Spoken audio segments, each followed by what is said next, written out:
Welcome back, guys. In this video I'm going to show you how to find and install OPTAVIA app. So first thing first, open App Store.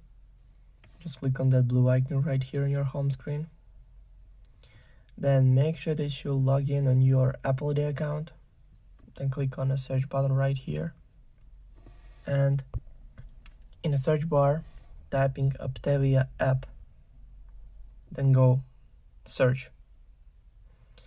After that, scroll down a little bit until you find the app.